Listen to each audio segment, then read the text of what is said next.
We go hard.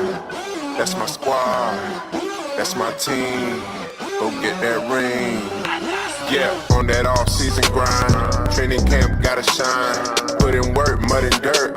One game at a time. Think I know we gon' go hard. Tap of the squad, the team is so raw. Look out for Quan if you running the ball. Jerry McCoy, JCP, your paw. We go hard. Go Bucks, that's my squad. Go Bucks, that's my team. Go Bucks, get that ring. Go Bucks, we go hard. Go Bucks, that's my squad. Go Bucks, that's my team. Go Bucks, get that ring. Go Bucks, Tampa. Yeah, red and black ball cap, 1-3 reppin' Mikey. A 1-3 for my QB. Play action when he drop back and hit D Jackson for the long pass. Touchdown, Tampa Bay! Fire them cannons in the Ray J. No team is hanging with us. Yeah, lead teams in the dust that can't handle the rush. Bust you for talking that smack. Your team getting crushed. Yeah, Levante, Ronald Jones, Hargreaves, Cameron Brake. We on go, no breaks. Humphreys, Godwin. Marpet, Noah Spence, OJ, Donovan, Winston, Charles Sims, Brent Grimes, we on the grind, the South is ours, watch us shine, making money moves, eating W's in a double move, make them triple shoes. We go hard, yeah. Go Bucks, that's my squad, go Bucks, that's my team, go Bucks, get that ring, go Bucks, we go hard, go Bucks, that's my squad, go Bucks, that's my team, go Bucks, get that ring, go Bucks. 1-3 all day, Tampa Bay, BUCCANEERS. Go Bucks! Tampa Bay on the rise. We coming for that ring, we coming for that trophy. Super Bowl 2018.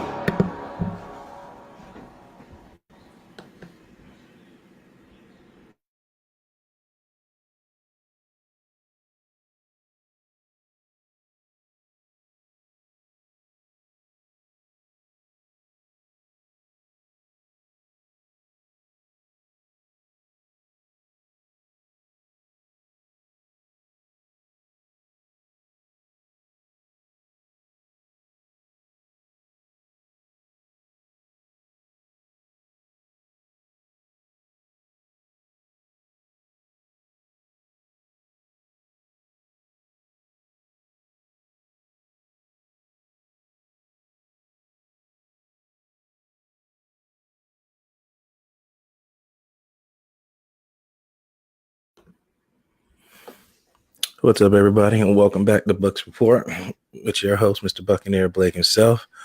And I got my special guest, Mr. Peter Blake himself. I'm going to come on here in a minute after we do our preliminary process. Got a couple of stuff we want to talk about today. A lot of stuff is pretty redundant. We're going to cover the same topic. I just ain't got a chance myself to cover a lot of the stuff I wanted to talk about. And we're going to do it today with me and Peter, where the Buck and Blake Sports meets up with Peter Blake and the Sports Web, Blake and Blake. Let me bring Peter on here. Let me make sure this is working all right. There he is. What's going on, man? How you doing? Doing great, man. How are you? I'm doing great. We're doing this Buck and Blake Sports kind of deal. I don't know if you knew this. I think there's a lot of fans out there of the Bucks that kind of know this. 16 years to the day, your Tampa Bay Buccaneers win the Super Bowl. How about that? Yeah, no, that doesn't seem that long, does it? No, it doesn't seem that long. And here's the thing.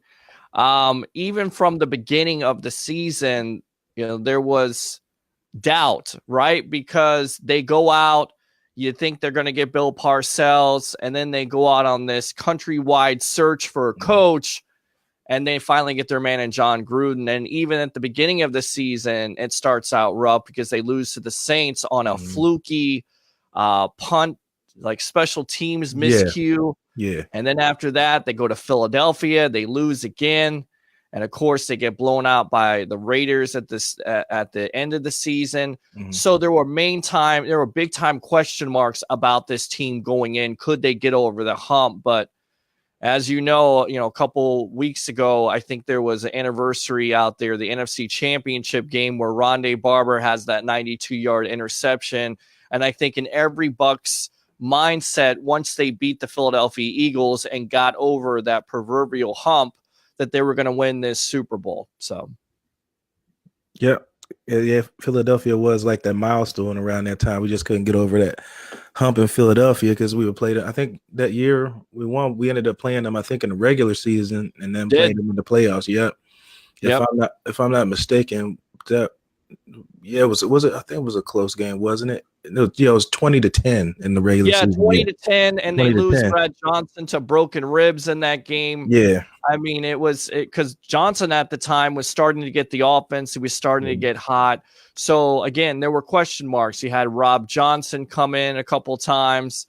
The Carolina game, they barely won that 12-9. I mean, they had – it wasn't just a foregone conclusion that the Bucs were going to win. What the conclusion was, though, if they could get to the big show and their offense took off in the playoffs, which it did, and it went on that scoring spree, that the defense was always going to be there. And again, if they could get over that hump versus the Philadelphia Eagles, I definitely thought that they could. Once they did, I thought they were going to win the Super Bowl, and they did easily, 48-21. So 16 years. I mean, I'm talking here about all the memories of that season. It seems like it was yesterday.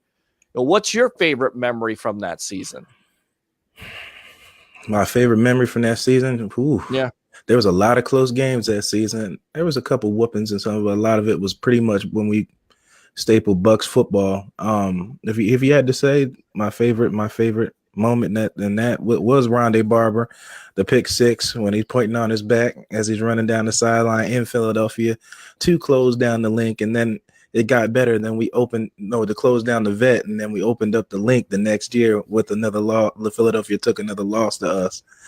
Those are two fun moments for me.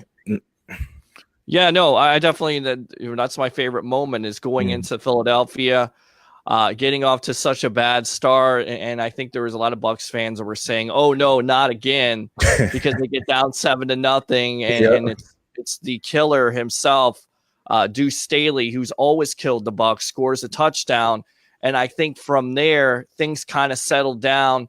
Bucs get back in the game. The main play is, of course, one of the most famous plays in Buccaneer history, the 71-yard, catch by Joe Jaravicius, who, by the way, was dealing with his son being in the hospital, of course, losing his son eventually, which was sad. But him playing in that game meant so much to the Buccaneers, and that play itself, I think, changed the momentum, and then you kind of settle down and you see the Buccaneer defense just take off and do a lot of things to Philadelphia's offense that hasn't been done before. And you just felt good about that whole situation in that game. And eventually, that offense was unbelievable.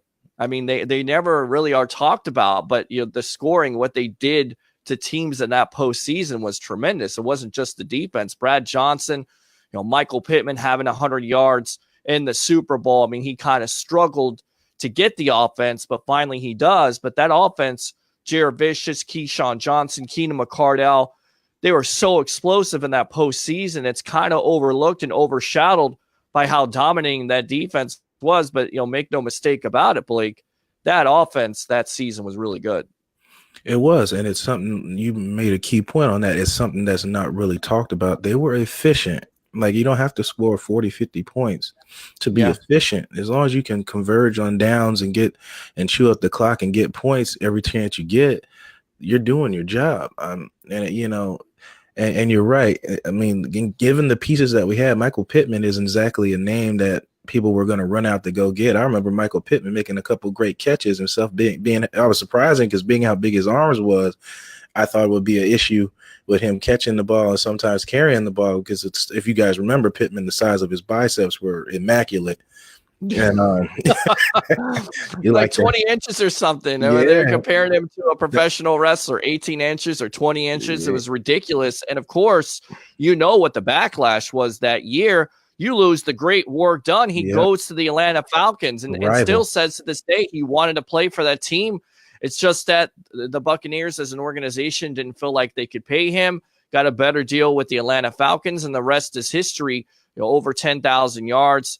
To me, he's a Hall of Famer just with the player he is off the field. Now, I don't know if he's a Hall of Famer on the field, but gracious, you lose a Warrick Dunn, you replace him with Michael Pittman. Pittman is most likely a lot of the time very ineffective. But then when it came down to it, 16 years to the day, he rushes for over 100 yards versus the Oakland Raiders. And it goes back to number one offense versus number one defense. Yep. 9-1 advantage, Blake. Defense wins championships, and the Tampa Bay Buccaneers were great that day. In fact, there was actually just a story that came out on USA Today ranking the top 50 players or 53 players in Super Bowl history. Dexter Jackson isn't on that. Mike Alstott isn't on that. Interestingly enough, Dwight Smith is on that at number 46 with his 2 touchdowns. Wasn't even the MVP. He feels like he should have been the MVP. And I think if you look back at it and the highlights, Dwight Smith should have been the Super Bowl MVP in 2003. Yeah, I remember there was a big debate on who they were going to give that to with all those interceptions that game. Everybody had, a couple of people had some pick sixes. But yeah, if you had to give it to him, it had to be Dwight because he made 2 plays in that game. But that's why me and you report. We don't make those decisions. Other people do. Right. And the key thing about we're talking about 16 years and with the, since that moment, just that era with those players, it was just amazing the continuity those guys had, the trust that they had in one another. And when you listen to the commentary and them talk, when they said they were the laughing stock of the league, it reminds me a lot of these players. And I would hope that some of these guys have been with the team long. You don't know if Gerald's going to be around or Levante David or a lot of these guys have to endure a lot of the punishment and being laughed at. We'll see some retribution later on, and hopefully we can get in playoffs and hopefully still a Super Bowl victory sometime here in the near future. It would be satisfying for those who've suffered here long enough. Yeah, no, you would definitely think so. And with lowering the ticket prices, which was a great step by the Tampa Bay Buccaneers as an organization, hopefully you're going to draw more fans because, again, like I said the other night on my show, The Sports Web, which can be seen here on Bucs Report almost every night. Yeah. There's an electricity here to this town. There's something here that you can't put your finger on. There's an excitement here that this is going to turn around. And I really do believe, Blake, it's going to turn around. And lowering those ticket prices is a huge step in that right direction of gaining the popularity of this team going forward. And you have to think with great coaching, with great talent. Speaking of McCoy, I don't know if I've asked you this, but in your opinion, do you see Gerald McCoy coming back in the fold, or do you see the Buccaneers going another direction at this point? I think with the emergence of Bruce Arians and Jason Light, I think the ball will be in McCoy's court. You owe that kind of a person the option of what he wants to do, what he's done on and off the field, and being a marquee player for this franchise. You owe that man that much respect.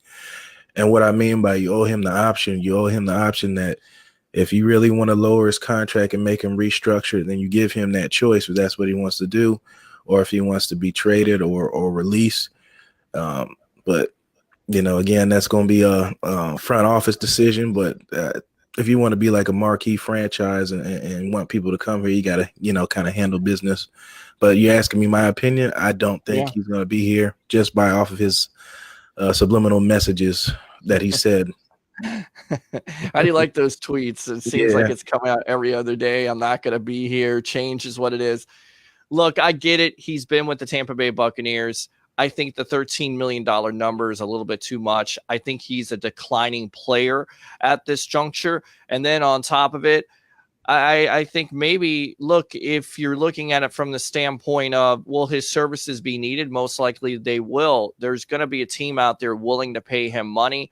It very well may be the Oakland Raiders, because John Gruden has a propensity of liking veteran players and paying them over what they're worth. I don't think he's worth $13 million, but if the Raiders certainly think he is, then why would he take a pay cut? And then on top of it, let's just see this. If the Bucs do get rid of Gerald McCoy, does that become a need in the draft? And this is what you have to watch out for, which, we should talk about a little bit more also, free agency being the biggest indicator. And what that means is Donovan Smith. If the Bucs decide to sign him to a contract, does that basically throw out Jonah Williams and then into the conversation and Ed Oliver or a Quinn Williams from Alabama as a defensive tackle or somebody of that ilk at that 5 spot? Or do eventually you think you trade down? I think all those factors can basically be based on what you do in free agency, which is why you got to watch by March, and we'll be talking about it leading up to it. Yeah, I agree. And free agency is going to play the key part into going into the draft. So basically what we're going to do in free agency is going to, almost, kind of reflect on what we're going to do in the draft. And like I said, I really want them to go offensive line in free agency. I know me and you've talked about this before. Jonah Williams, especially after Washington in the title game, I don't think he's a top 5 or a top 10 offensive tackle. Again, I told you what Alabama offensive lineman has been a star in this league. I mean, you couldn't name one. But yeah, if you get rid of McCoy, you're gonna have to fill that spot at Oliver, Quentin Williams. All depends on what kind of technique you're gonna be playing, and we'll see how that goes. But yeah, a lot of free.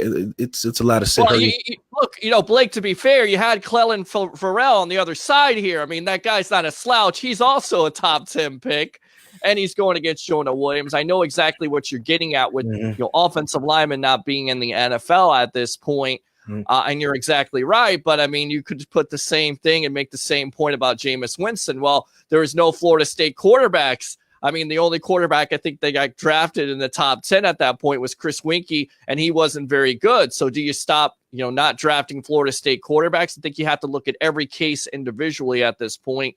You look at his tape. He looks good. Footwork is okay. He got a little bit manhandled in that game, but overall body of work, I think he is a top 5 selection. And if the Bucs do decide to go in a different direction of not having Donovan Smith and letting him go, then obviously that the Buccaneers are going to go with Jonah Williams unless they like Leonard Wester or unless they have a plan to go with Taylor Lewan or Jake Matthews in free agency. That's my opinion. I would love to see Taylor Lewan. I think Webster played pretty well. I haven't watched a whole lot of tape and see where he graded out at. Right. But yeah, you're right. I got to give Jonah did anchor down a little bit. He was. I mean, you're acting like Jonah Williams is playing against some bum or something. I mean, Ferrell, he's not Will Ferrell. He's Clelin Ferrell from Clemson, and he's one of those players up there that could go top 3, top 4, maybe to the Oakland Raiders. I've seen some mock drafts of him going. Of course, being at the Senior Bowl this week or some of the scouts being there and coaches and stuff like that, and the Buccaneers not going to that, declining the invitation. What are your thoughts on that? And then, of course, let's talk about this. John Gruden and his love affair with Kyler Murray. Is this smoke or is this real where basically he drafts Murray? And the reason why I bring this up, Blake, is because basically, look, the NFL, they love quarterbacks. If a quarterback goes there, guess what happens, Blake? There's players that are not supposed to be there at number 5 that may slide down. There's a team that could be determined to trade up for a Haskins, say if Murray goes number 4. Maybe the Giants feel, because they pick under the Bucs at 6, that there's a team that's going to maybe squirm up there and get a Haskins. This kind of sets up a little bit. Is this smoke by John Gruden? Or is he real here? Is he looking to draft Murray and basically trade Derek Carr eventually? And I didn't think Carr was going to stay around with him long anyway. So I agree that Carr's days are numbered there. Just like you saw Amari Cooper. If you were willing to trade Khalil Mack, everybody's on the table. And I think none of those first round picks are going to be a Khalil Mack. And I'll go on the air saying that neither one of those picks will be Khalil Mack. No, it won't. You know why? Because Khalil Mack is one of the best pass rushers in all of the league. He is a game wrecker, and shame on the Oakland Raiders for getting rid of him. I get it. You want to build a team, but you get rid of Amari Cooper. Complete disaster the way he played for the Dallas Cowboys. And, of course, Mack, what he did for that Chicago Bear defense, basically launching them into the number 1 category because of his play day in and day out. Of course, there would be some Bears fans that would argue that with his play versus the Philadelphia Eagles. Give the Eagles credit. They shut him down in that game. Yeah, they had some versatile tackles that were able to handle him that game. Jason Peters is probably a Hall of Fame offensive tackle. let it be told, he's a big guy with great feet. A guy Donovan Smith probably needs to take some lessons from. Yeah. But you brought up a lot of key points. Like you said, he was playing Colin Farrell. Yeah. That's why I say I wish we would pick up offensive tackles in free agency so Sure. we can draft defensive line, because that's where you're going to win at is in the trenches. And Sure. keep loading up on defensive line is the key to winning the Super Bowl. Look what the Rams did. They got 5 first-round picks on the defensive line. All 5 of them were top 10 picks. And at one point, remember, Chris Long came from that team. Chris Long's now a free agent. We could pick him up here as a situational pass rusher. The Eagle. Yeah, you were talking about Gerald McCoy. I don't know if you saw. The Eagles players are trying to recruit Gerald McCoy. If he's cut, they're trying to recruit him there because they like veteran defensive linemen, and they bring them on as rotational players, so they're not asked to do full-time duties anymore when you're in the 30-plus club. I'm not sure. That means Michael Bennett will be playing with Gerald McCoy again as well if he's still under contract. That'll be interesting if that happens. No, it definitely would be interesting if that would happen, because you're exactly right. The Eagles, they do love veteran defensive linemen. Look at what they got out of Michael Bennett this year. They've gotten production out of him. Haloti Nagata, who they got free agency. Gerald McCoy most likely would fit. Is he going to be a starting position? I don't think so. But is he going to be a rotational player? Absolutely. And if his plan is to go to a team that most likely is going to win now and have the opportunity to be in Super Bowl contention, then most likely the Eagles would be the fit. But if he's looking to get paid, I think there's certain teams out there that, once again, will pay him over that money. I tell you what, Blake, let's go out to the text line here. Let's take some text messages. Are you reading some of these text messages? Because they're pretty good. You got Greg, who says, my favorite memory is raising the trophy. I think that's a lot of people's memory.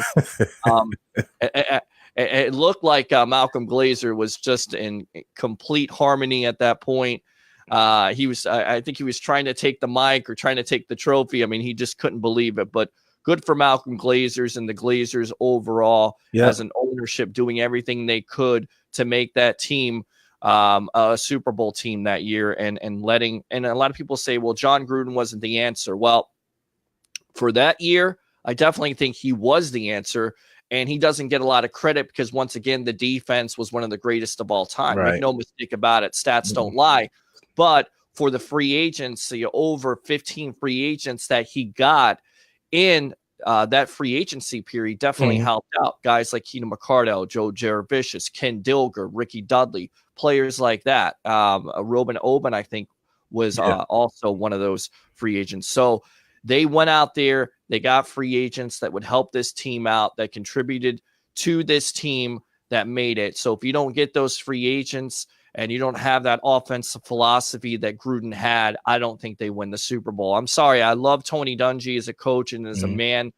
And I think it's funny when people say, well, if you would have kept him here, maybe eventually you won a Super Bowl. Well, look, at the time, ladies and gentlemen, that window was closing in on that team. That defense was getting older, and you didn't want to waste it. I mean, look how many years, Blake. How many years did that defense finish in the top 10?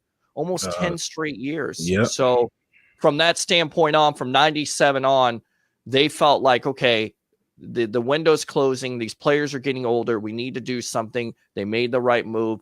Hats off to the Glazers for getting that Super Bowl here for the Tampa Bay Buccaneers. Because, look, you can talk about all you want to. It was just one Super Bowl. Most likely that defense and that team should have won more, but they got up there in age.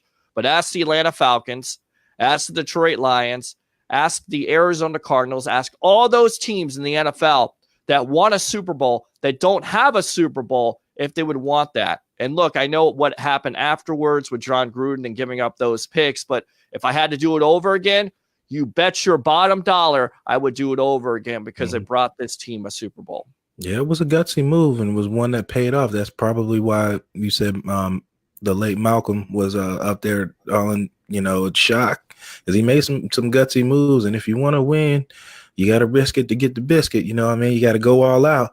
Yeah, baby. Yeah, baby. I love it. Risk it. No biscuit. All right, let's go out to the text line here. Let's not forget Chucking New Gannon through screen passes 70% of the time. Sound like Brady. Right. I mean, it's the sorry. type of right.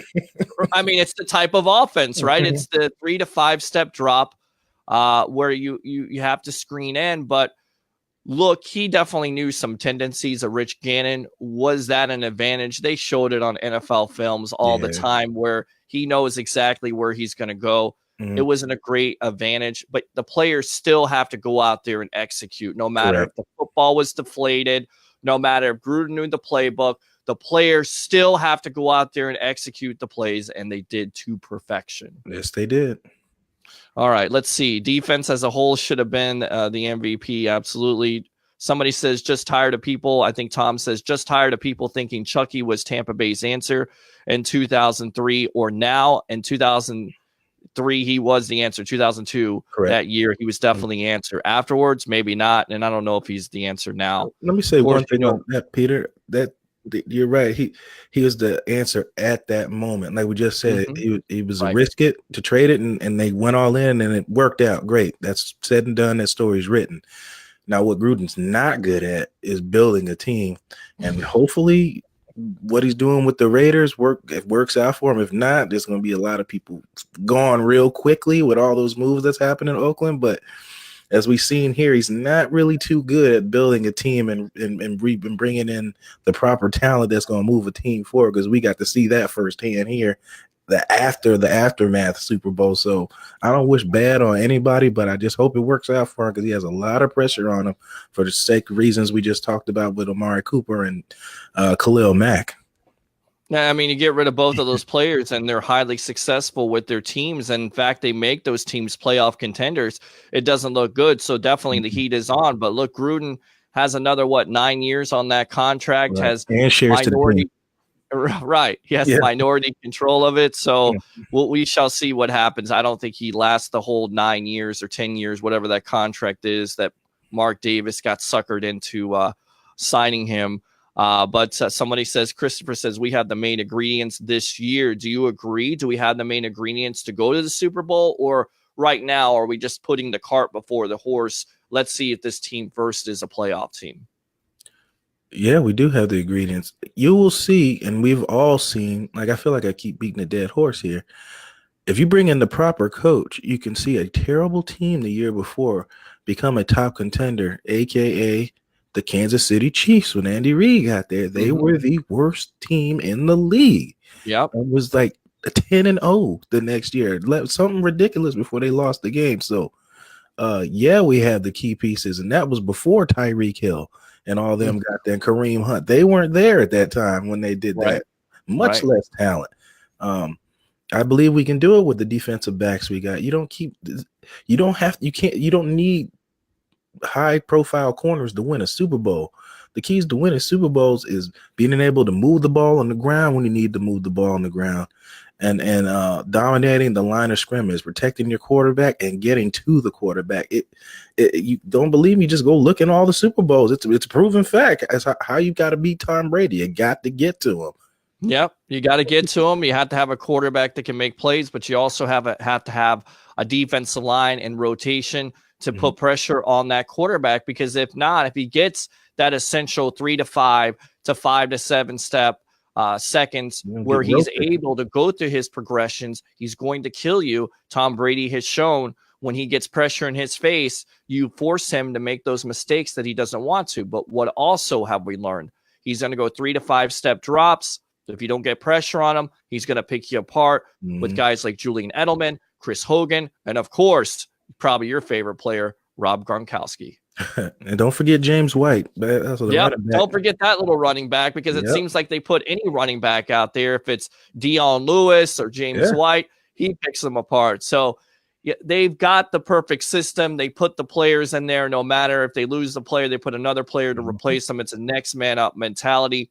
That's probably what we're going to be looking at next Sunday versus the Rams. And it's going to be something to watch to see if this Rams defense is up to the challenge to not only, get in the face of Tom Brady, but you'll also put some points on the board. Because look, you can put points on the board, but if you can't get after Tom Brady and put pressure on him and stop those little dink and dunk passes, which is basically the West Coast offense of the 80s from the San Francisco 49ers, then you're in big trouble. Yeah, Bill Walsh. And the Patriots are really good at they're going to take away what's the Rams' strength as well, of course, which Yeah. would probably be the run game.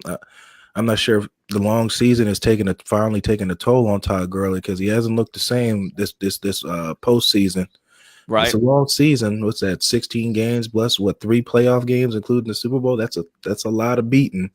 Sure. Taking a lot of carries and pass catching and stuff like that. So hopefully he'll be 100% for the Super Bowl because I hate to see a team of that caliber not have all their high profile players ready to play for entertainment purposes. But yeah, Tom Brady's going to get that ball out of his hand quickly, especially with the defensive line I just described earlier with those monsters on the front four. If he can get it out of his hands that quickly, then the pass rush doesn't matter. You have to get him to hold it for that so that the guys can get there. So it's going to be interesting. Yeah, it's going to be interesting. I mean, Yeah. you compare it, and I think Travis Fraley brought this up on one of the shows on the Sports Web. He even said that, basically you look at the matchup from last year, having Fletcher Cox and Graham and those players last year for the Philadelphia Eagles, and now you look at the matchup this year, Aaron Donald, Sue. I think, honestly, the Rams defense is a lot better than that Philadelphia Eagle defense because of their personnel and what they did And age. in the offseason. And age. They're younger. Yes, they're Philly's younger. defense. So this is going to be a challenge for Tom Brady and the New England Patriots. So let's go out to the text hotline here on Bucks Report. And, of course, what you're watching is Buck and Blake Sports, if I can get this right. Blake and Blake Sports. It's Blake and Blake Sports Blake on and Blake. Saturday morning. Happy Gasparilla Day. And also to you Tampa Bay Buccaneer fans, happy 16th anniversary where the Tampa Bay Buccaneers won the Super Bowl versus the Oakland Raiders 48-21. All right, so somebody says if you're a Tampa Bay fan, you know you're not a bandwagon fan. We've had to stay loyal through a lot of the disappointing seasons. And I think this kind of gets overlooked because people talk about the low attendance, but there is still a fan base here. It's just difficult. And you could speak about this, Blake, with the Tampa Bay area, how they're transient, how you have a lot of people here from New York and Boston and Chicago, a lot of the other places. So it can be somewhat difficult to develop that fan base. But I think with the Tampa Bay Buccaneers, it's always been a football state. It will continue to be a football state. Of course, the Tampa Bay Lightning are in that conversation because it's becoming hockey town around here. But they have a fan base here, and it goes back to lowering the ticket prices. I think you're going to see more of that fan base come out. And I also think the disadvantage is, of course, because of the weather being so hot, a lot of this fan base likes to stay home and watch TV, right? Yeah, I was just going to say that it's a 2-part system with that. When I first got my season passes, I got a full tour of the $1 place. I was lucky to get one of those, and the history of the emblem and the colors and everything. And I got to see the shrine. I don't know if you ever been in there, the shrine that they call the Moment, Peter, where you sit to see John Gruden and then the life size. Okay. The first thing he said is what you just said. He said, of course. Yeah, he said the first thing he said was he's like, everybody's not like you that come from another place that's not from Florida, and they're Tampa Bay fans. A lot of people come here from other places, and they already have teams coming here. Now, there are people who do like sports, and they will come to the games, but they're not per se Bucks fans. And I think that's something else too with the other part of that. Where you're talking about the stadium prices and stuff and the weather. Yeah, that was the key part. 1:00 games. I know me and a couple buddies were talking about maybe the Bucks should look at something, maybe 4:00 games because of the weather in September at 1:00, or the Bucks try to build an area in there in the stadium where there's more shade for people to go or something like that, or make some type of deal with like the 200 section and the shade section for more people to come out. It's something they're going to have to work out to try to get people out so they're not worried about roasting in 90 plus degree weather, because it is pretty intense. I know I have a couple people in my area that their legs are burning from the sun. So I can understand where some people don't want to come because of weather aspect. Mm-hmm. Right. I mean, the weather is definitely a factor because it can get hot. And look, those people that sit up in the upper deck in the 300s, I mean, salute to you guys, because the sun is blazing down. Anywhere you go, the sun is blazing down. So it's definitely hot out there. But it's just one of those things that Floridians have to deal with. And And a lot of those people, I salute them for going out there. I hang out in the press box. Yeah, I know, right? I'm sorry. I actually, it's nice up there. It's nice and cool. The food is free.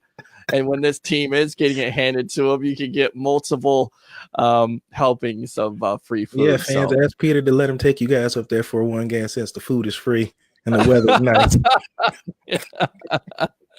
We'll see if we can get Bucks Report up there in the near future. But let's go back out to the texting line here.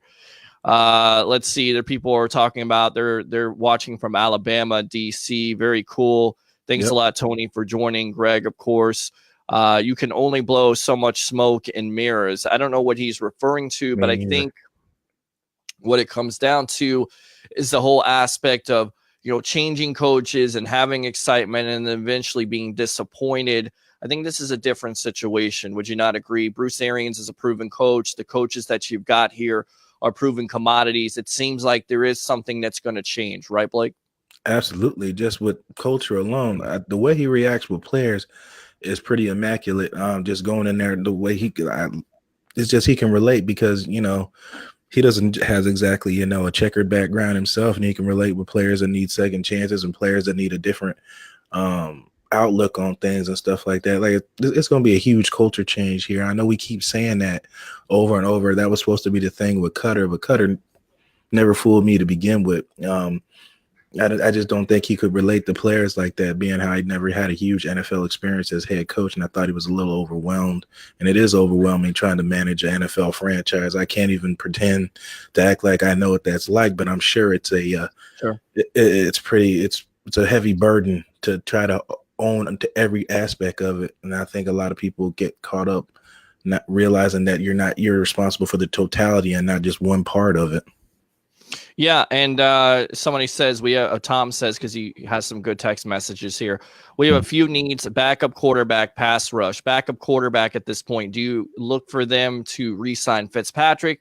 Do you think they go in another direction, or do they draft somebody in the later rounds? In your opinion, I've said it before. Let Winston finish out the last year, and we'll see where it's going with that. But if Fitzpatrick wants to come back, and you think Fitzpatrick fits your mold, then you go for it. I've always been about you pick up guys who fit what you're trying to do. That's the guys you pick up. If it's Fitzpatrick, then so be it.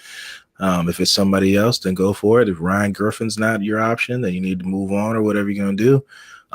But if you want to pick up a QB in the later rounds, absolutely. You never know. Anything can happen. Suspensions, injuries. You just don't know. So you always got to be prepared.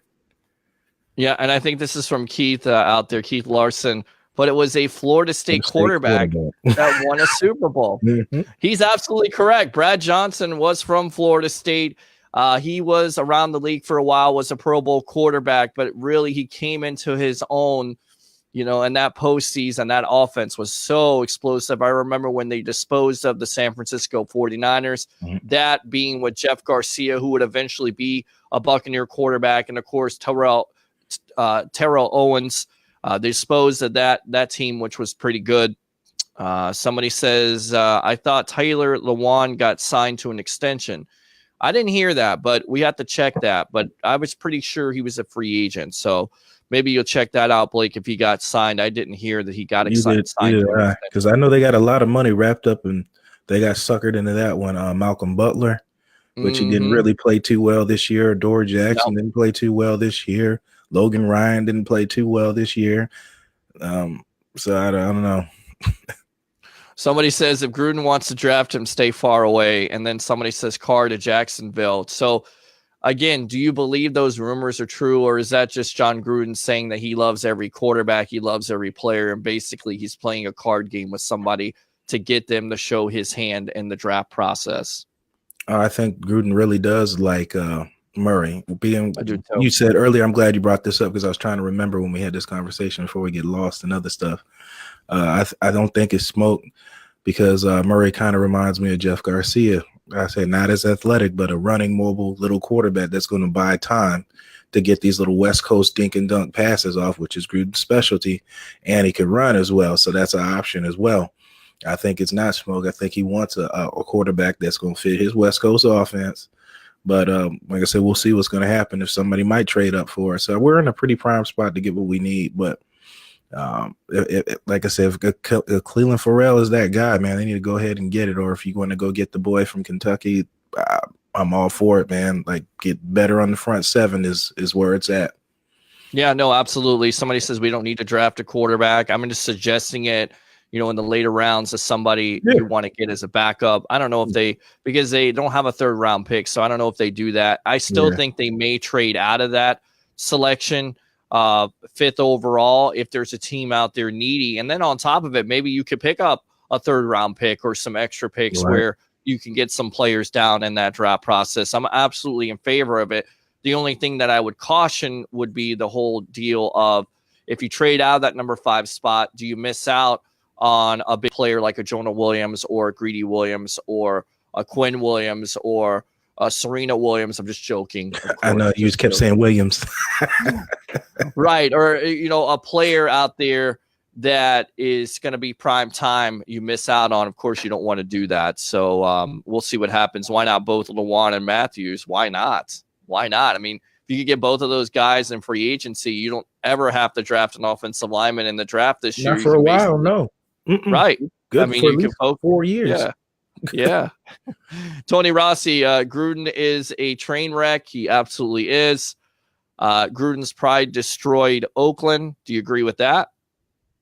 I mean, after you pay a man a ridiculous contract and let the best player on your team leave, I would say there's some type of ego there. I feel he came in there with his chest pumped out. Feel like he got over on the Oakland Raiders. Not only got 200 was it 200 million or 100 million? The contract that he got. Yeah. Plus shares to the team. Don't forget, everybody forgets to say that he got shares to the team as well. Sure. Going to Vegas. Going to Vegas. You get shares of the team. And then on top of it, you get $10 million guaranteed for 10 years. Of course, you're going to take the deal. Is it the smartest deal overall? No. You know why? Because Gruden has shown, first and foremost, he's never drafted a young quarterback. Think of a young quarterback he drafted with the Tampa Bay Buccaneers that worked out. Bruce Gronkowski. Sorry. Wait, Bruce Gronkowski, the greatness of Bruce Gronkowski, who's been, a career backup and was supposed to be the next big thing? Absolutely not. So when has he ever done that? And then on top of that, when has he really built a team up that has competed for a long-term, situation for the playoffs? Never. He's never had that. So to me, if you're hiring John Gruden for 2 to 3 years to get your team over that hump and you have the team in place, much like the Buccaneers did, I'm okay with it. As far as being a team builder and a guy that's going to draft a quarterback, I'm not so sure about that. You would think with him being an analyst for ESPN for Monday Night Football that he would have that distinct advantage. But again, you look at the moves, they're really telling that he still is doing the same things he did in 98. And consequently, guess what? It ain't working. His mind is still there, Peter. I mean, I was just listening to you go on about that. I was just thinking the same thing. Gruden actually sounds better as a coordinator than a head coach. Yeah, he's good at calling offense, then he needs to be calling offense instead of picking up players. Yeah, I mean, look, I think, a lot of coaches get into the mindset of having this ego. And look, he can have that because at the time when he won the Super Bowl, he was the youngest coach to do it. Yeah, he was the man. But you may be over your head a little bit. Just focus on the X's and O's. Have a player personnel guy, which is kind of baffling to have Mike Mayock. I think it's a good hire, but is Gruden going to be able to work with Mayock? Are they going to be able to coincide with each other, or are they going to eventually clash? And that's what you worry about with Mayock, because Mayock he's a smart guy. He's an analyst. He knows exactly what type of players he wants. Is that going to coincide with what Gruden wants for the Raiders? When I saw that, first off, when I saw that, I wanted to make sure it was real because I didn't think it would actually happen, but it did. Secondly, my second thought was on that. It's like, I understand why he did this because, like I said previously, he has so much pressure on him with those 2 picks that you traded for Khalil Mack. One of those guys have got to be Khalil Mack caliber or you're done. It has to be Khalil Mack caliber. That has to be. And I'm like I said, I'll say it again. It's not going to happen. Well, maybe it's a Nick Bosa, maybe it's a Clayton Farrell, the way he played against Jonah Williams in the championship game. Are they on the same? I think it's tough to tell right now, but can those players bring that pass rush that the Raiders were missing? Which, by the way, Khalil Mack had more sacks than the whole entire Raider team. Yep. Great job once again with that trade. And he missed the whole offseason. Yeah. It's unbelievable. What are you guys talking about my team for? Keep our team out of your mouth. I think that's a Raiders fan. The reason why we're talking about it, and let me remind you here, Ronnie, what you're watching is Blake and Blake Sports here on Saturday morning. Happy Gasparilla Day. 16 years ago, the Tampa Bay Buccaneers absolutely roasted and toasted the Oakland Raiders 48-21. So that's why we're talking about the Raiders today. There you go. All right. Now, Tony says, Peter and Blake, what are your thoughts on Greedy Williams at number 5? I think it's certainly a possibility. Let's say you don't get a Patrick Peterson in a trade or a Tyrann Mathieu, the Honey Badger in free agency, and you're not going to bring in a number 1 starting corner. I certainly think it's a possibility. But with that being said, Blake, this question to you, do you think that this organization would not only invest that number 5 pick in Williams, with them also drafting 2 second-round picks last year in Stewart and also Carlton Davis, and then having Vernon Hargreaves come back at an injury, would you see them addressing that position with Williams at number 5? And don't forget the 5th-round pick and Jordan Whitehead as well. Correct. You just picked up 3 DBs last year's draft. It what the word I want to use? It doesn't make sense to pick up another defensive back again in the first 2 rounds, being how they're so young. The story still hasn't been told on Vernon Hargreaves.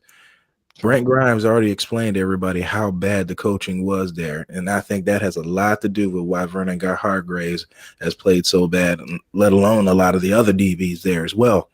With that said, you're not giving any players time to develop if you keep just drafting guys at the same position. Just last year, we were the worst team in sacking the quarterback. People were mad that we picked up a defensive lineman instead of picking Derwin James. It don't make sense to pick a defensive back when you can't get to the quarterback. We've already done that here. You had Darrelle Revis on this team and saw no difference. You can't get to the quarterback. It doesn't matter who you have in the secondary. I'm going to keep saying it. I'm going to keep on saying it. It doesn't matter who's in the secondary. If you cannot get to the quarterback, it does not matter.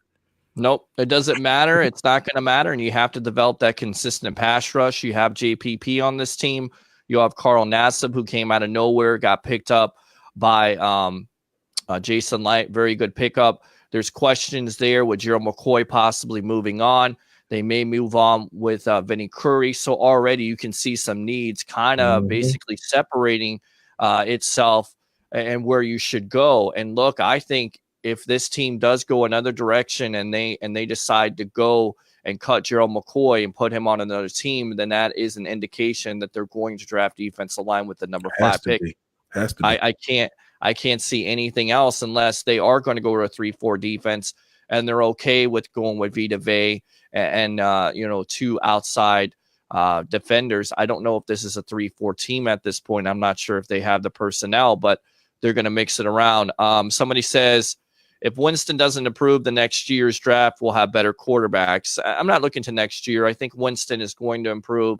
Think I've said it over and over again with this coaching staff and their mentality of Arians being a quarterback whisperer. The best thing that he said was that they're going to build around this team. They're going to build everything they can around Winston. That means offensive line. That means getting a running game.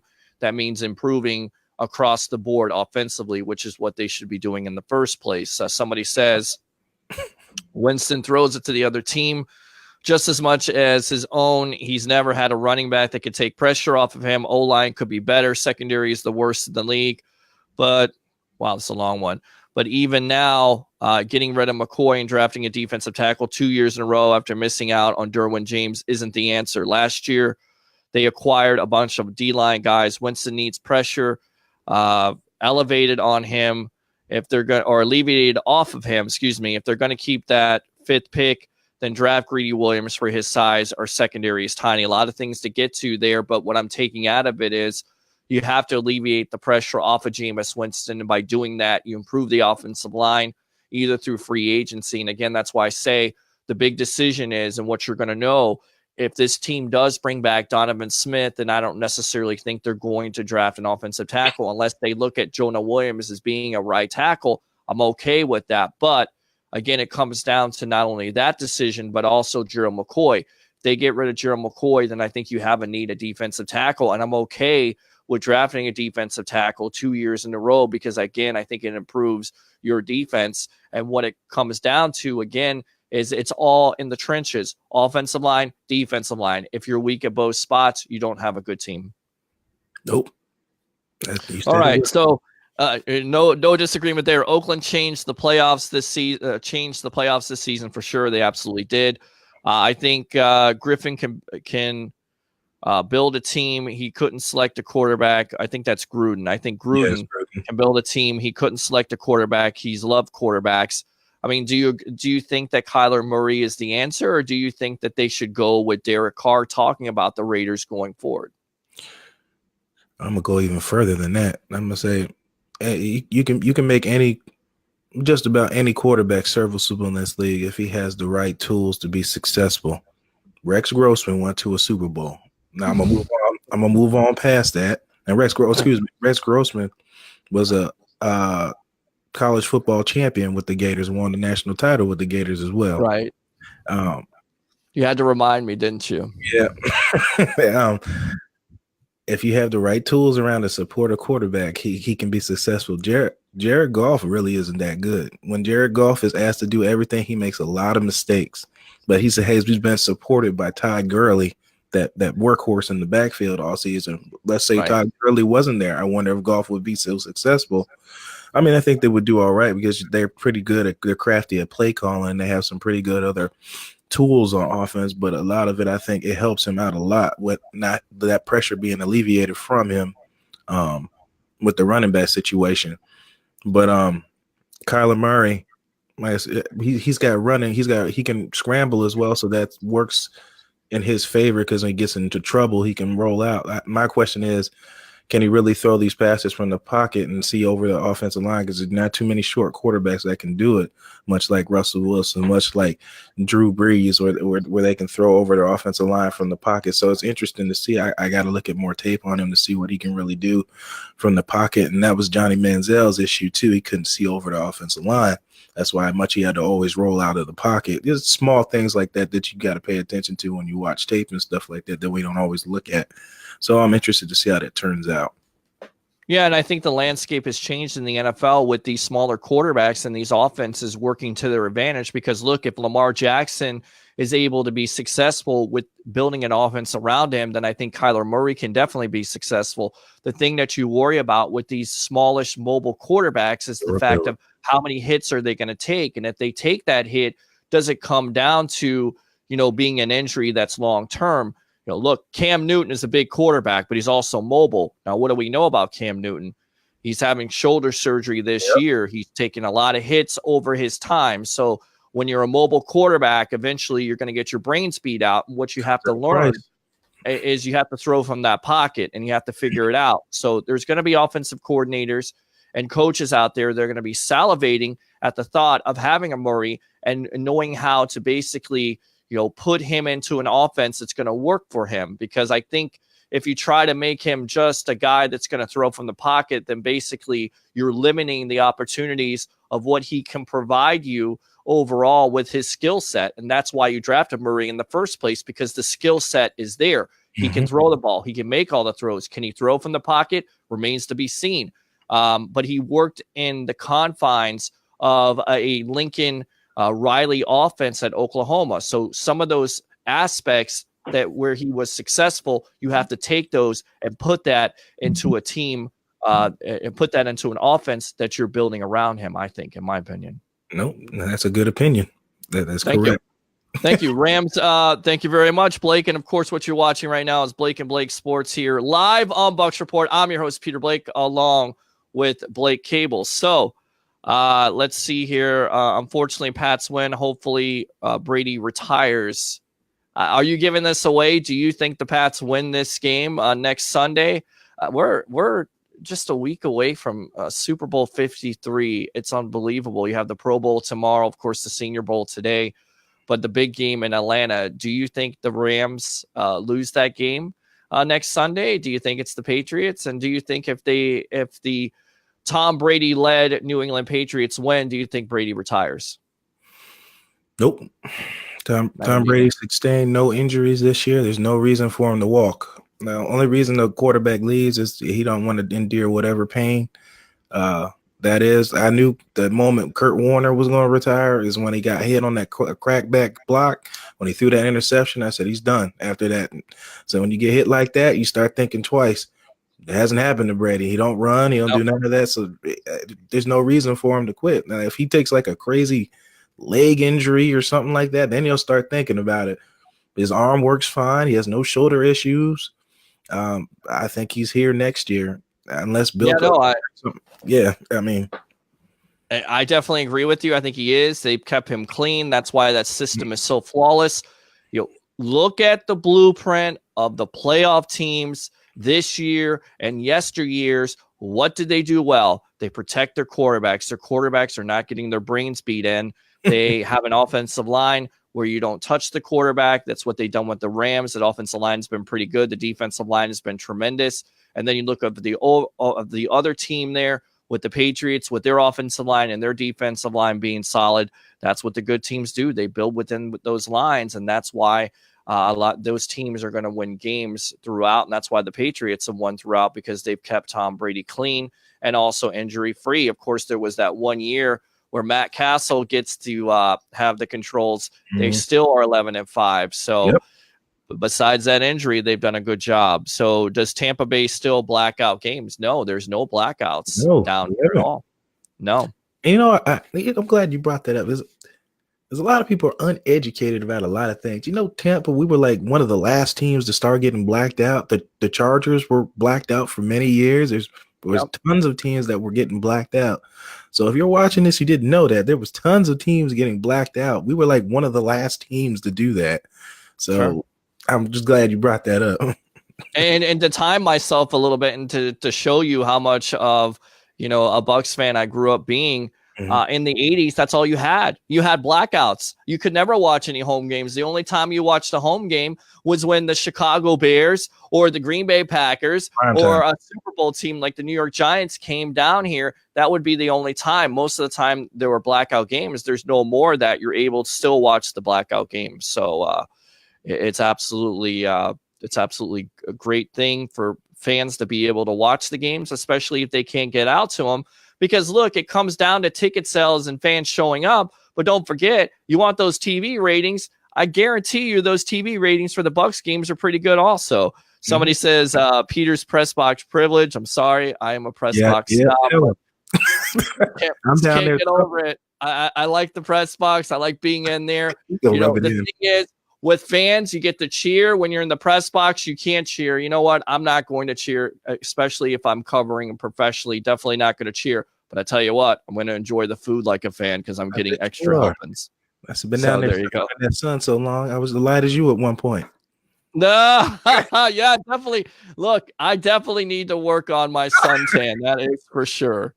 I'm definitely looking like a ghost at this point. But look, when you're working radio for 5 straight years and you don't have a day off, you miss out on that time at the beach. So definitely I need to take advantage of it and probably get some of that sun. So there you go.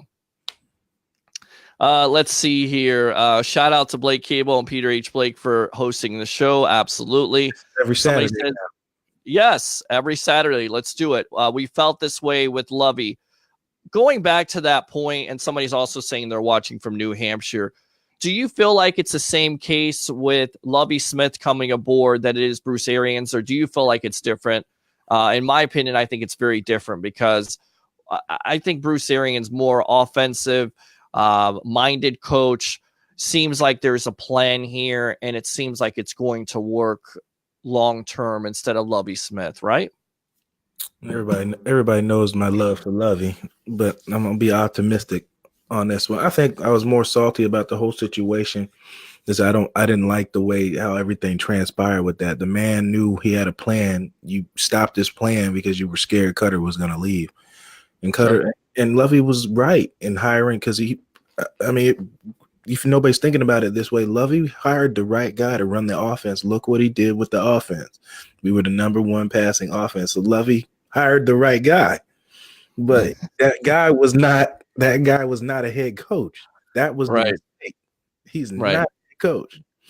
And Lovey said it was going to take 2 to 3 years to get this. I mean, not 2 to 3. He was going to take 3 seasons to get this team to a winning record. And look what it did. We went 9-7 in year 3. Everything the man said was going to happen happened. Right. That was the part that I was salty about all that. I just didn't like how it all transpired. But it was definitely questionable to fire Lovie Smith at the time. I was for it because he was 8-24. I get it. The team needed to be rebuilt. Yep. But what the organization was scared about was losing Dirk Cutter to a team like the Dolphins or the 49ers, of course. Eagles, I believe it was. It was sniffing around. Yeah. Right. Exactly. So, yeah, I mean, I understand it. It was a genuine concern, and you could see where their thought process was in hiring a Cutter because they felt like they could get lightning in the bottle once again, that he could be a Bruce Arians, if you will. We got Big Nasty in the house. Thanks a lot for tuning in to Blake Sports. Yeah, Big Nasty's in the house. Hall of Fame fan in the house. Yeah. All right. No Corey Brown today. I guess he's starting his new job. Yeah. Good job, Corey. Yes, congratulations here. We show you love here on Bucks Reporting, and I'm your host, Peter Blake, along with Blake Cable. Todd goes, what prospects are out there in the defensive secondary? I feel we're slow, hence the big cushion we give all receivers. Well, we talked about Greedy Williams.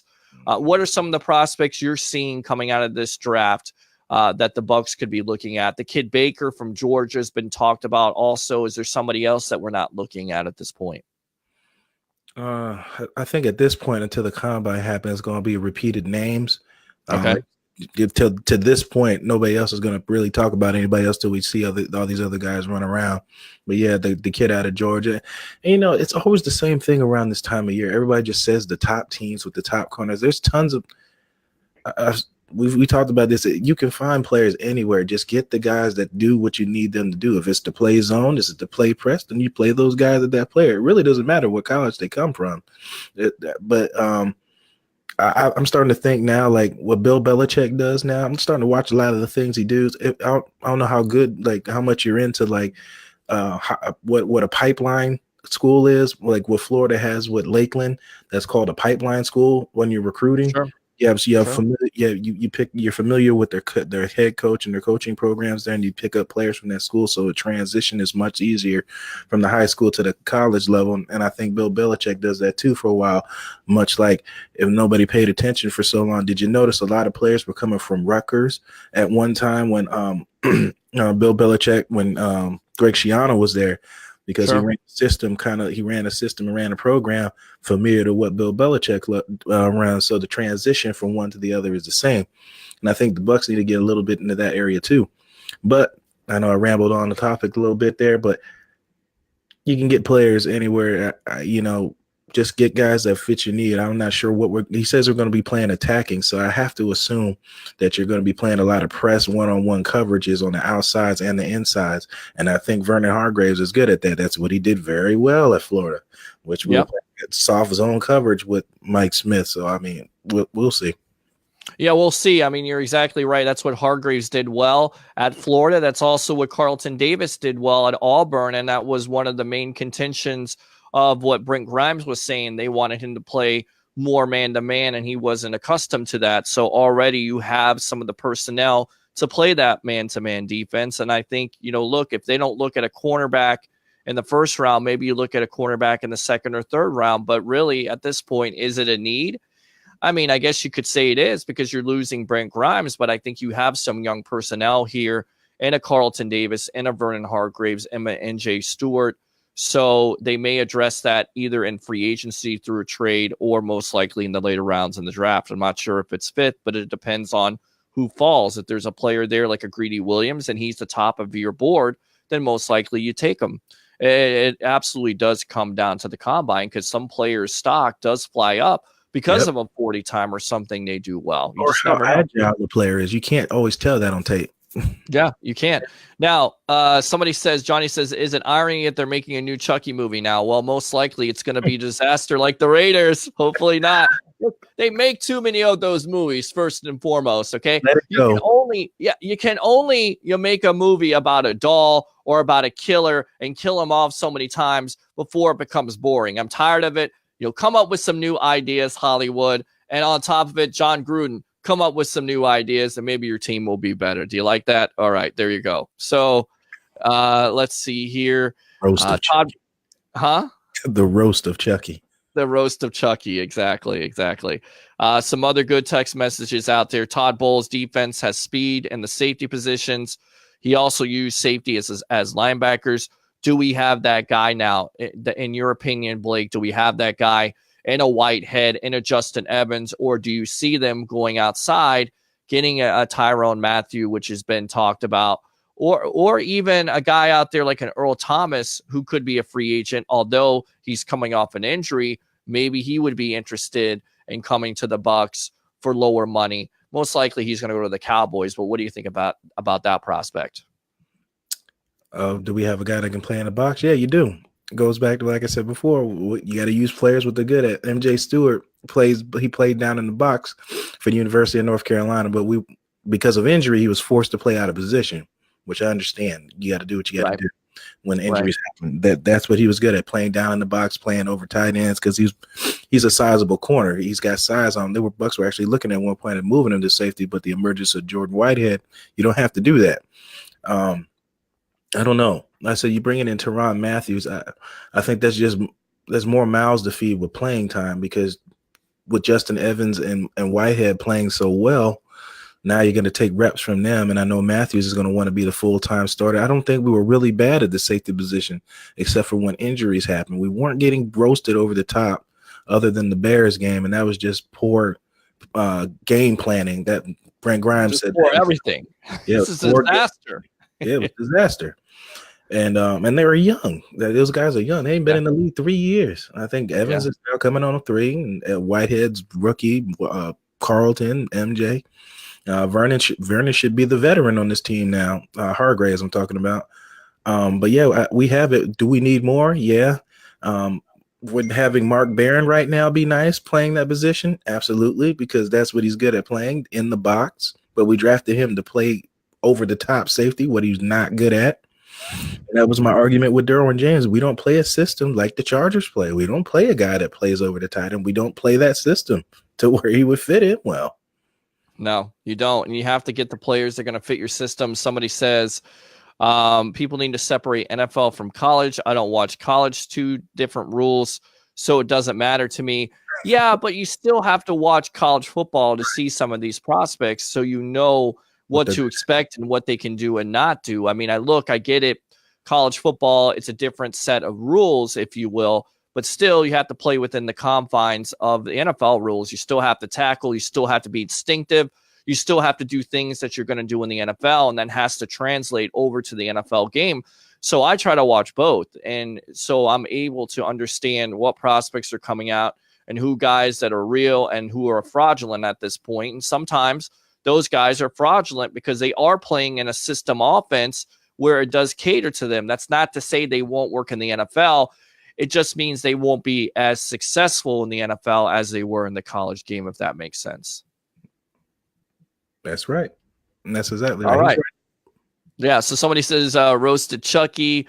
What's going on, Ron? Welcome to Blake and Blake Sports here on Saturday morning, Saturday afternoon. I'm your host, Peter Blake, along with Blake Cable here.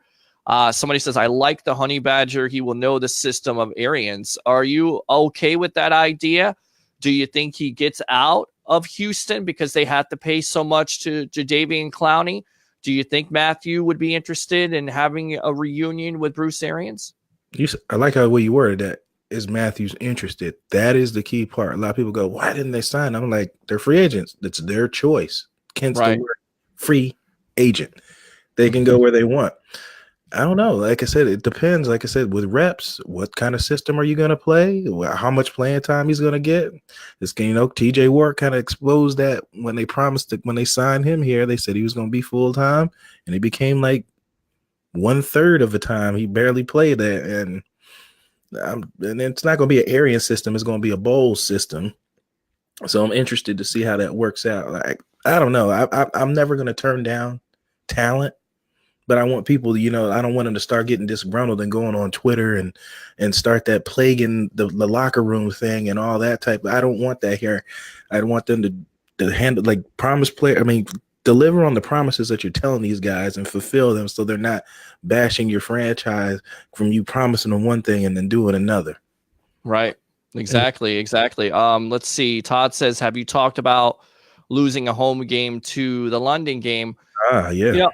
It's disappointing. Look, I get it because you're going to lose a home game, but as one of my friends told me, when you can sell out 8 to 10, you could sell out a London game in 8 to 10 minutes. And I think this is from Leo Haggerty of Night Sports Productions, who also joined Bucks Report. And we'll see him. Yeah, Leo, that legend himself. When he says that, to me, that makes financial success. On top of it, the NFL requires it. So yeah, you're missing out on a home game, but it's an opportunity to basically push the brand of the Tampa Bay Buccaneers over, of course, to London and to those European countries. And on top of it, with them lowering the ticket prices, I think that's good. You never want to miss out on a home game, but you know what? It's just the way it is, right? You know what, Peter? I'm gonna do something I'll never do. Since we lost a home game, we played Jacksonville this year in Jacksonville. We're gonna make that Jacksonville our home game. I think we're gonna go up there. And so me and you need to get up there, Peter. I think we're gonna get a little bus going. We're gonna get up there to Jacksonville, and we should do our live thing up there to make that our home game up there. I could make that commitment. See if we can. Can you? Yeah. Let's see if we can do that. Let's see if we can get up there to Jacksonville. Let's see if we can do it. Jacksonville, they have their own quarterback questions at this point that they're going to have to answer. They have a defense, but that would be a heck of a time. We do Blake and Blake Sports up there and get all the Bucks Report people. I know Keith Larson will be out there because he's right by Jacksonville. Oh, look at that. That's right. Exactly. So, yeah. So let's do it. Let's definitely do it. Let's see. Honey Badger for a 2-year deal. Doesn't sell out of the realm. He knows the coaches. He's familiar. So I agree. Him. Yeah. Somebody says, excellent point on Mark Barron.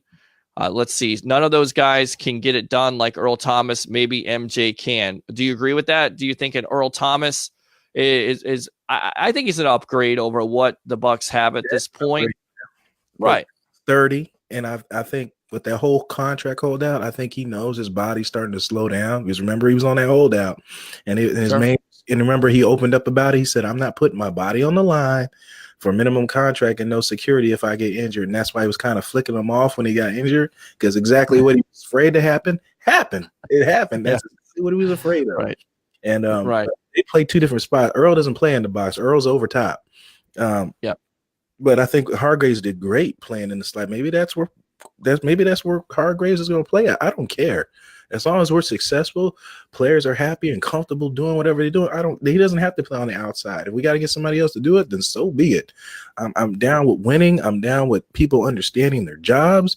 I'm down with all of that. I like it. People don't have to do what I think they want to do. That's why those guys are there coaching. Let them do their jobs, and I'll support them if it makes sense. Yeah, no, it makes sense. And the thing that you're excited about, and I mentioned this the other night on the show, is the fact that you're going to have coaches that are going to be able to put these players in the proper positions. You feel confident going forward that you're going to get the most out of these players. So let's not just say that this team doesn't have the talent. Maybe with the previous coaching staff, it seemed that way, but maybe these coaches will get something more out of them. But Earl Thomas definitely would be a player that you would definitely look at. I think the Bucks are going to look at him. They're going to look at every player at this point and try to figure out, what they need to improve on in those weak areas. Now, somebody says they miss Mark Barron. He's Super Bowl bound, and also Aqib Talib. Yeah, it's disappointing to see other players go to other teams There's no sour grapes here. Right. I mean, you see Talib, he's been successful. You see Barron, he's been successful, but both of those players at the time when they were with the Bucks didn't work out either through character issues or scheme fit. Barron with the scheme fit, the Rams, they found a place for him. You're exactly right. He didn't fit what the Buccaneer defense was drafting him for. He wasn't that type of safety. Talib was character issues. He had to grow up. I think he's grown up. He's had to be around stronger organizations. And at the time, the Bucs as an organization weren't able to keep him in check. And that's why he had to eventually get rid of him, right? Yep. All right, so let's see. Somebody says Blake and Blake Sports. Yep, here on Saturday morning, afternoon, whatever you want to call it. Happy Gasparilla Day. I'm your host, Peter Blake, along with Blake Cable. So somebody said I'm not trying to make the Bucs Florida State Bucs or Penn State Bucs. Well, look, you're not trying to make Florida State Bucs, Penn State Bucs. There's always going to be other talent from other college teams, but at the end of the day, you take every individual case with that player, and no matter what college they're from, if they play well and they're good on tape and you feel like they're going to come in and contribute to your team right away, no matter what college they're from, you draft them. That's all to it. Yep. Let's see. Somebody says Peter Blake and Blake. I'm liking that. I'm liking it too. Good stuff. Lynch was the last good safety. Been a long time since. You agree with that?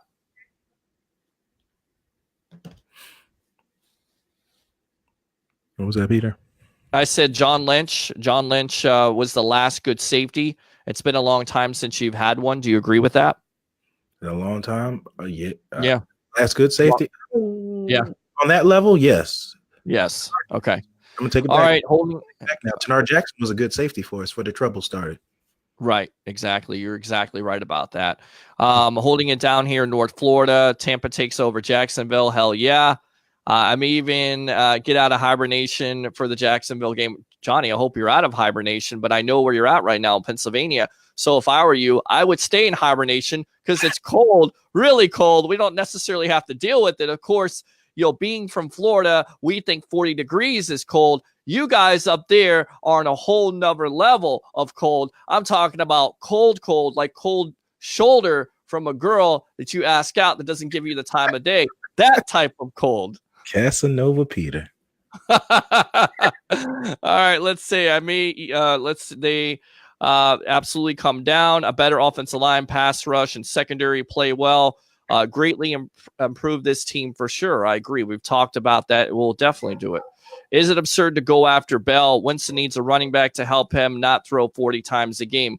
Is that an absurd suggestion that has been thrown out there? You've heard it in league circles and other shows that Le'Veon Bell is a perfect fit for the Bucs going forward. Is that absurd? Do you believe it, or would you go another direction? Absurd. There's nothing absurd about wanting talent, and he's got great pass catching ability. There's nothing absurd about that. The only absurd thing that's going to happen is the amount of money he's going to ask for. That's the only thing the Bucs are going to part with or not. But he definitely he fills a need. Like I said, he does both. He catches the ball and he runs the ball well. Yeah, absolutely. Talib made his own bed and still can't stick with the team. He's a placement player. Okay. A placement player. Do you agree with that? I mean, Talib is very talented, but of course, we talked about his issues off the field, but still can get it done and was one of the main keys in that Saints game with having him being able to shut down Michael Thomas. So, you alleviated that pressure off of Marcus Peters, right? Absolutely. Like I said, the talent with Talib has never been an issue. It's Talib's mouth and it's the stuff that he does off of the field that gets him into trouble. And that's just it with him. Yeah, it really is. Somebody says, I think we need a new live sports web tonight. We shall see. Because I didn't go last night. Sorry about that, guys. Thoughts on Patrick Peterson potentially coming here?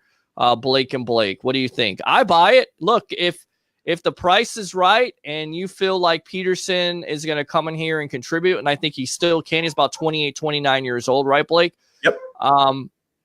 to me, if he works in your defense and you can get him for under a first-round pick, I'm okay with it. Go for it. Go for a Patrick Peterson if you can get him. That's the right word. The price is right. Yep, there you go. Please make sure you don't draft. Please make sure Chris Conte doesn't return. What do you think about Chris Conte? Tony's watching. Much maligned Chris Conte. That's Tony's boy. I guess, I mean, he makes a point that some other people pointed out. I mean, we weren't getting beat that bad in the secondary when Conte was there. I mean, maybe he was good because you had young players, right? Yeah, like I said, it was familiarity. They were young. Maybe Conte was there telling them where to line up and stuff like that. A lot of that has to do with it too, possibly. But especially after Conte, I was kind of done with Conte after the stiff arm in the Steeler game. I was like, oh no, it was at that moment I knew Conte messed up. It was that was it. After that, yeah. I think, and I agree with this texter here. Troy says Conte's career ended with a stiff arm against Pittsburgh. I think it definitely may have ended with that. I don't know. I think Conte will still play. Will he play for this team remains to be seen at this point. Have you guys talked about Donovan Smith yet? Absolutely. Yeah. And the biggest indicator for me to this question from Ricky, look, if the Bucs decide that they're going to give him market value for Smith, then I don't know if you're necessarily going to invest in the number of fifth pick. Now, if the Bucs decide to go another direction, then right there, all indications are they're going to draft an offensive lineman at number 5, and most likely it'll be Jonah Williams or it'll be a trade out. But at this point, free agency will be your biggest indicator of where this team is going to go. If they sign Donovan Smith, then they'll most likely get rid of Gerald McCoy. If McCoy's gone, then you have a need there, a defensive tackle, in my opinion. 17 here. Somebody said Peter Nova. That's funny. I like that. Currently 13 degrees. 13 degrees. Are you serious? Okay. I have to stay in my house. No thanks. Let's give Blake Cable some serious love for this show today. Absolutely. Somebody saying they're in Pennsylvania. Should the Bucs take a look at Tevin Coleman from Atlanta at running back? This is a player that is the most interesting to me because he hasn't necessarily gotten his shot to start in the NFL. But when he's gotten his opportunities, he's performed. He's a young running back.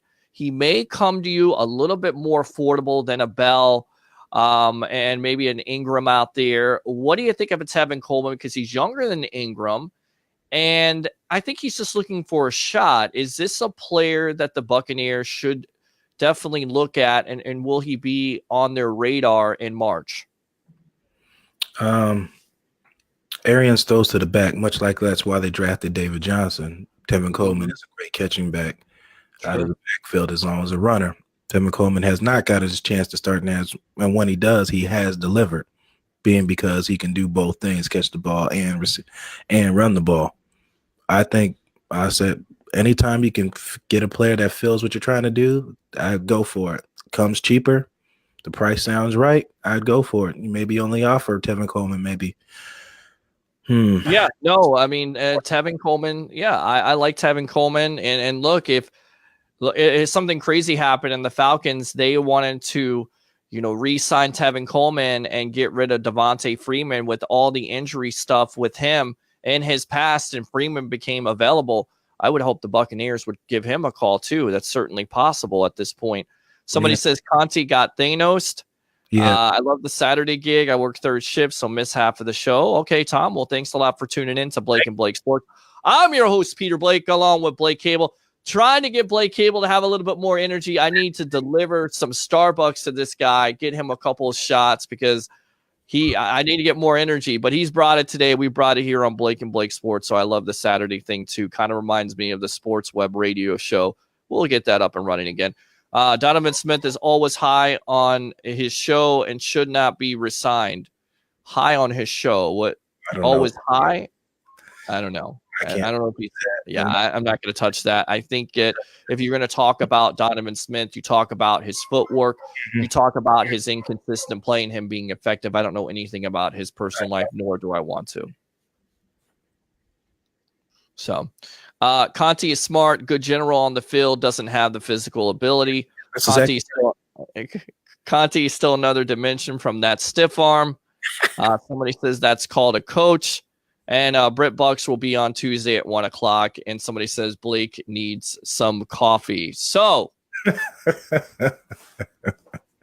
I agree. Final thoughts. What, everything? Yeah, I mean, any final thoughts at this point on this show? You want to wrap this up or you want to keep on going? Yeah, we can wrap it up. We've been here. We can do this all day. You got me real excited about the Jacksonville thing. I forgot all about Keith is up there. Yeah. We are missing a home game. And I was thinking about doing something to try to make up for the home game. Maybe like I said, Bucks Report, we all get together and sit down or do something. I said, but that definitely sounds like a cool idea. Meeting up with Keith in Jacksonville and try to make that kind of a home game, Florida, and doing something special for that. That would be something great.